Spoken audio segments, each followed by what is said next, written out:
Well. The return. The return. 2025. Happy New Year. Continuation. Listen. Before we do anything else, the Hornsmen, we've missed you. You've missed us. We love you. I'm talking too much. Please, Tony Jones, tell us where you Where are you are located? and why you are who you are. Yeah. Tony Jones. You didn't know me. Went to school in a small little place. It's called the 50th State, the estate of Aloha. We can give you a little backdrop look at what's going on. I am in the great state of Hawaii. It is 80 degrees. There's the No Pacific snow. Ocean and waves. It has been amazing. Shout out to all the people in Los Angeles, man, praying for them. Actually did an overnight on Tuesday until yesterday. Flew out of LA yesterday, and it was as wild as they say, man. You Yeah. couldn't. The smoke was wild. Downtown ash is falling out the sky. Eyes are burning. It was a wild scene, man. Yeah. Blessings up. But Well, now I'm back home in the state of Aloha, so we're enjoying it. perfect segue to the smiler. What up with it? How we doing, family? How we doing? How are we feeling after passing through, as I say, Arizona State? How are you gentlemen doing? I was in Houston holding it down, but I'd love to hear my smiles come through you, via you.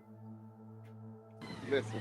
So, a lot of people get to see us. They get to say hello to Collie Gibson. You know, Collie, we're just. That's a good, ladies and gentlemen. That's a good sign for tomorrow. When Collie puts on the vest, it's not for us; it's for you. So let us go back. So we went to the Texas Ex's happy hour Friday night, had a good time. Shout out to Tim Johnson and the folk. We then on game day, I hit my homeboy Tony Jones. I was like, "Look, man, I got 2 tickets for you and Tim, but I really got a pair of tickets for you and me. We've been doing this for decades. Literally, we going down. So we go through the little metal detectors. I know I don't have no metal on me. I get stopped. Unbeknownst to me, Toma, Jonesy has not 1, not 2, but 3 bottles of 1942 and Don Julio. Slow clap. Slow clap. But who does Leroy catch an attitude with? I mean, your boy Wade.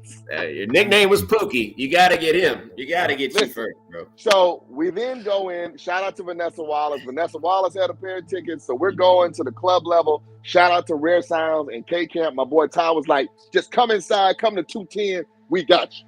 I go to 210, me, Jonesy, Tim. Vanessa's already secured the seat. We get the wristband. Jonesy and I look at each other. It's like, oh, these are great seats. Tim is happy. Vanessa's happy. We look at the other one and say, Jonesy, this thing say flow number 7. Oh, the walk down. Okay. Seats 1 and 2. Seats 1 and 2. So I just thought y'all talked your way through. Look at won't they do it? Won't they real? No. So we get down to Khalid's word, the bowels, the underbelly of Mercedes-Benz Stadium. An amazing sister comes in. Her name is Wilberta. Miss Wilberta. Hopefully coming back, Miss Wilberta. The Miss Wilberta looks at the ticket and says, ooh, I'm going to walk y'all myself. Again. Unbeknownst to me and Jonesy, we have a 300-yard walk to our seats underneath Mercedes-Benz Stadium. So as we're walking, we see a club level. She's like, nah, that ain't for y'all. We say, but Miss Wilberta is down here. She said, they didn't shut this off. Y'all ratch around and go. Is it a song with Jay-Z and Philadelphia Freeway? She said, keep going. We then go to the entry where we came in, and Leroy stopped me. Of course, shout out to Pimp C. I look at him shy. We keep walking. And he looked shy back, but he was like, whoa, I thought your thing said 210. Anyway, so we keep walking. Then she says, oh, well, you're going to go through this. Don't worry about them other folks. She bypassed every little scanner. We ride. Then she says, well, okay, I don't know what's going on. Hurry up, because the team is about to come through here. What team? She said, whichever one's wearing the whites, baby. I said, the icy white. She said, yeah.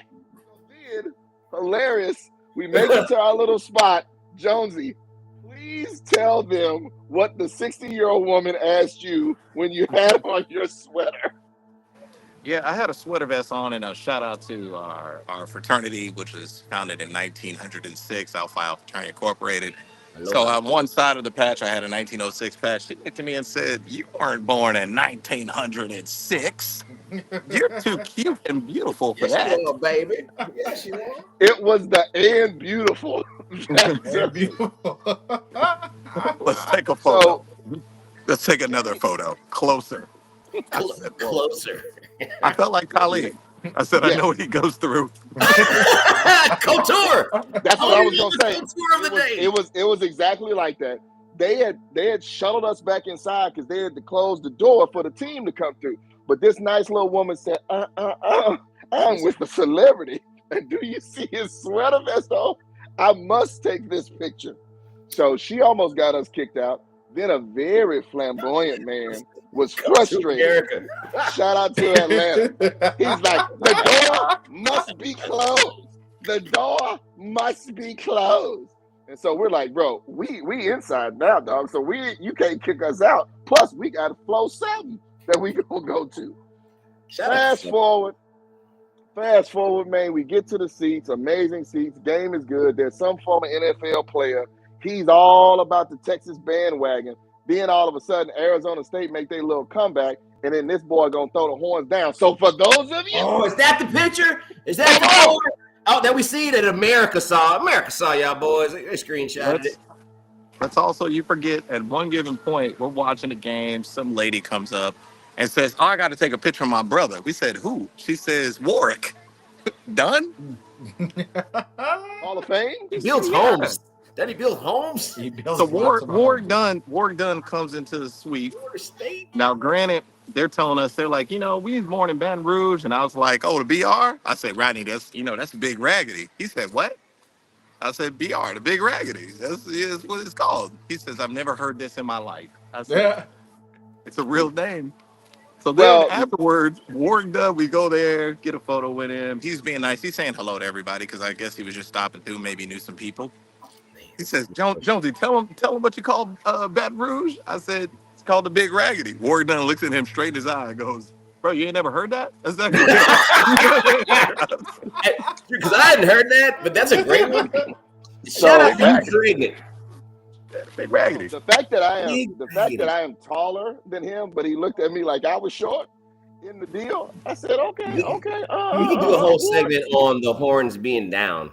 Like what? Yeah. So we didn't know it, bro, while it was happening because we were in the moment and TV and hits and the camera, and we had been plugging that. I mean, the Sun Devil had walked in front of us, but we say we rolled with Jesus in there. And so when he rolled up on us, I had no idea. I was like, "Come on, dog." Now, granted, he was probably 6'3", 260, so it wasn't like I was gonna put my hands on it. Anywho, Jonesy made a call. To sum this up, Jonesy makes a call. He looks. And he yells out the word "Gunner." Jonesy yells out "Gunner." Gunner catches the ball. Fast forward, and Jonesy says "Makuba." Makuba then catches the ball. Jonesy, tell him what you did for graduation. Listen, so I basically cursed all y'all out again because I've been telling you all year that Quinn drops these dimes. No, right? No, we confirm it. We affirmed it actually 2 weeks ago. 3 weeks ago. So I lost my hat. Have you ever seen like when you graduate, you throw your cap up in the air? I promise you, it was 4th and 13, and that's when Quinn dropped that 35-yarder to the end zone. So the emotion in me, I took my hat. I probably threw that easily up to the top of the 200 level. Yes, somebody, you bless somebody. I don't know how it came down perfectly and I caught it. Rodney looks right at me and says, "I thank God you caught that because had that gone on the field, they might have came and got you, bro." Yeah. It was gonna be tough because we were on the field could have been terrible. Wow. Yeah. It would have been terrible. Side note, we were in there. Now realize kind of like not double overtime. He chunks it to the end zone, and then the next play he hits Gunner immediately. Immediately. Shout out to Maddie. Shout out to Maddie. Stop talking to me, guys. He's so the guy. to that point, we made it, right? We won, we've advanced. And now, colleague Gibson, please tell us what we have in store for the morrow. Well, let's do our weather forecast. We got a wintry mix that's coming through, but it's only hitting the northern regions of the Dallas-Fort Worth area. So we should be around game time in a safe position. Travel's looking good. The temperatures are going to plummet once the sun goes down. So if you're outside tailgating, if you're meandering around the stadium, if you are hemming and hawing, as they say, you need to get your little narrow backside through those gates, get your butt in your seat for the game time starts. Listen. We know some people got their flights canceled today, but it's all right. Precipitation's going. I'm not even a weatherman. I did look at that joker though. 3 a.m. Precipitation's gonna stop. Dallas is gonna push that stuff through. It's gonna be a little bit icy, 39 degrees, but ice ain't never bothered me. So we'll be there. 3:30. Yeah. So for those I'm gonna be coming out, watching it remote. So sorry guys. I want some of your heat. Nice. You're warm now. It's a nice 80 out here right now, and I'm not gonna lie to you. Look at this. I'm in flip flops. I'm in shorts. Hey Jones, I gotta connect you because my boy is out there from Kingwood. The big money man is out in Hawaii right now, so I'm gonna connect y'all on text. Oh yeah. Find out where he's probably staying somewhere downtown. We'll take him out. Make sure he has a good time. He sent me some picturesque images last night from whatever 5-star, 6-star resort he's staying at. So I'm gonna shoot that over to you. Of course. That's good. So tomorrow we got the second semifinal. We do. Texas Longhorns. Let's really quick in before we're going to end with that. Let's go in the back. Khalid, tell us what's going on. Notre Dame, Penn State, you're our Irish man. Even though people don't know this, Toma got into Notre Dame. Yeah, yes, he did. It's 200. So what is happening, Notre Dame is dealing with, it's called the flu game. I don't know, those that are Michael Jordan fans. Ooh. Know that he showed up a little ill, but played the best game of his playoff life. Notre Dame had a flu infestation in the locker room before the game. They've taken all the IV and all the steroid shots and all the things that they need. However, when you deal with massive injuries, you got 2 offensive linemen down, your quarterback is out. So it's looking a little bleak, but people don't plan for the backup quarterback. I'm not going to say any names, Stockton, but it's hard to plan for that. So we're looking at a 10-3 score at half, moving in the second half, see what's going to happen. And thanks everybody that has joined. We love it. We live. We here for you. I know it's been a minute. We've been in this thing. So, down to it. Tomorrow,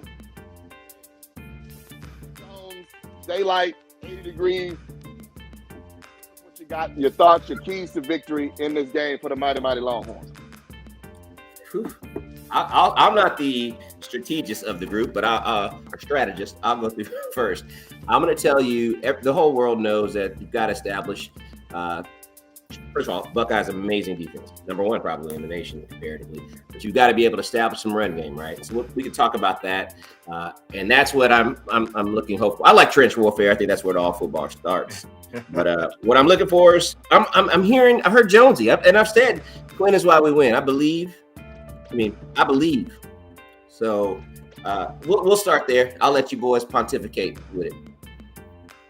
Yeah, I would say Will Howard is not the truth.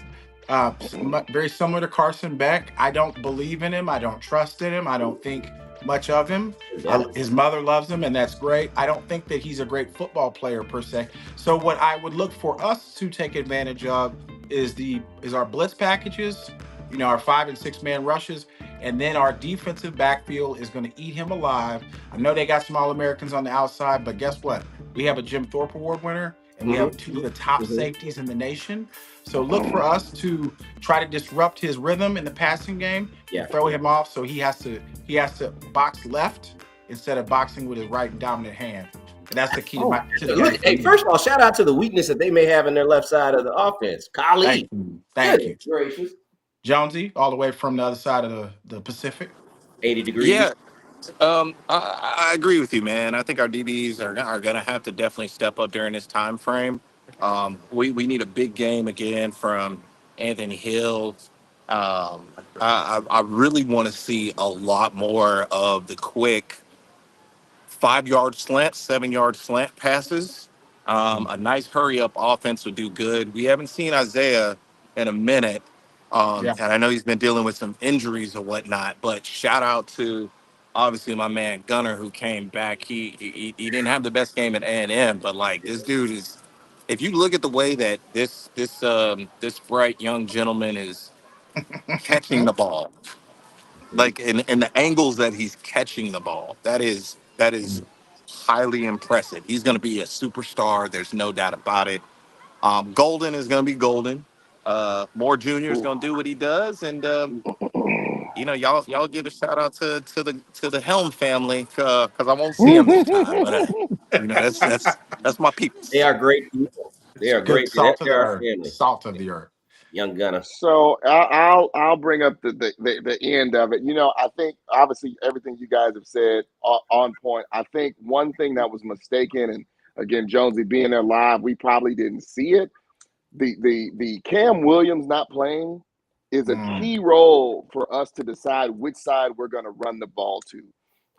And I think that is going to open up a ton for Quintavious.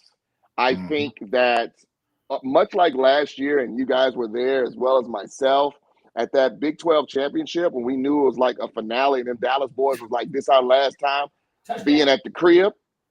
Touchdown. I think that touchdown who, Toma? It should have been a touchdown. Anyway, the key to it is us making sure, like we at the crib. Last game for your boy from South Lake. We got Anthony Hill. We got Colin Simmons who's ready to roll. We got the other Trey in it. So a bunch of linemen. The thing is, guys, I think for the first, every time Sark has been like up against the wall for real, he's come out swinging, bro. Yeah. Alabama come out swinging. When you said Oklahoma State, we can't win the Big 12 championship because Ollie Gordon is going to run all over us. And the key to this is we always talk about Sark making adjustments for big games. So does PK. And PK, as a defensive coordinator, locks it down. And so, football, America. As we conclude this eavesdrop, we leave it on a high note. Wait. We shouldn't leave just now. I feel like we should leave, boys. We got to go. I got a show to do, baby, and I got a game for us. we got to Jonesy left. Jonesy said, bye-bye, see you. Hey, look, tomorrow we may come live. We love y'all. Thanks for the support. We only up from here. Let's go, America. As the boys say, hook horns. Hook horns. Shout out to Hawaii.